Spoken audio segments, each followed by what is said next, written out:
লাগুক আর না লাগুক, আমি আমার মতো করে চেষ্টা করে যাই ভিন্ন ভিন্ন ধারার ভিন্ন ভিন্ন গল্প, যতটুকু সম্ভব ওয়ার্ল্ড স্ট্যান্ডার্ড ছবি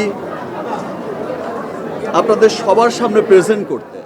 গত বছর ঈদে মুক্তি পাওয়া বরবাদ সিনেমা দিয়ে দর্শকপ্রিয়তা ও বাণিজ্যিক সাফল্য দুই দিক থেকেই আলোচনায় এসেছিলেন শাকিব খান ও নির্মাতা মেহেদী হাসান হৃদয়ের জুটি। এবার সেই সফল জুটি আবারও একসঙ্গে নতুন সিনেমা নিয়ে ফিরছেন। নতুন এই সিনেমা ঘিরে চলচ্চিত্র অঙ্গনে এরই মধ্যে শুরু হয়েছে আলোচনা। আমার দেশের সিনেমা গত আমি প্রিয়তমা থেকে যেটা উত্তরোত্তর সাফল্য দেখে আসছি, সেটা যে দিন দিন সামনের দিকে যাচ্ছে এবং যে মানুষগুলো লাস্ট এই 2-3 বছর ধরে সিনেমা দেখছে তারা প্রত্যেকে আবার ব্যাক করছে, তাদের পরিবার পরিজন নিয়ে ব্যাক করছে।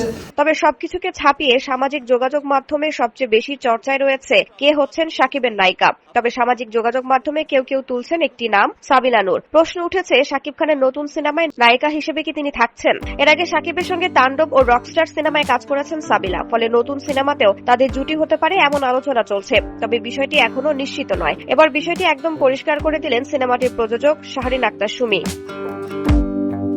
তিনি বলেন, আমরা এখনো সাবিলার কথা ভাবিনি, নায়িকা নিয়ে আমাদের পরিকল্পনা রয়েছে, তবে সাবিলা ভাবনাই নেই। অক্টোবরে যে সিনেমা শুটিং করতে যাচ্ছি সেখানে কোনোভাবেই সাবিলার কথা ভাবছি না। পরিচালক বলেন, আমাদের সিনেমার নায়িকা এখনো ঠিক হয়নি, আমরা এটা শীঘ্রই জানাবো। আগে স্ক্রিপ্ট লক হোক, কাকে নেব সবই মাথায় আছে, আলোচনা হোক।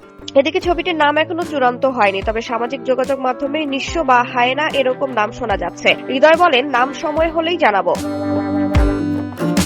জানা গেছে আগামী অক্টোবরে শুরু হতে পারে ছবির শুটিং। এরপর আগামী বছরের ঈদ উল ফিতরে প্রেক্ষাগৃহে মুক্তি পাবে। মেহেদী হাসানের পরিচালনায় প্রথম সিনেমা ছিল বরবাদ। এতে কেন্দ্রীয় চরিত্রে অভিনয় করেন শাকিব খান। দর্শকদের প্রত্যাশা ছাড়িয়ে সাফল্য পাওয়ার পর সিনেমাটির মাধ্যমে নির্মাতার প্রতি শাকিবের আস্থাও বাড়ে। পরবর্তী সময়ে তাদের মধ্যে কিছুটা দূরত্ব তৈরি হলেও প্রায় 2 বছর পর আবারও একসঙ্গে কাজ করতে যাচ্ছেন তারা। নির্মাতার কথা অনুযায়ী নতুন সিনেমাটিতেও বরবাদের মতো অ্যাকশন ধর্মী হতে যাচ্ছে। তবে গল্প ও চরিত্রের উপস্থাপনায় দর্শক শাকিব খানকে নতুনভাবে দেখতে পাবেন।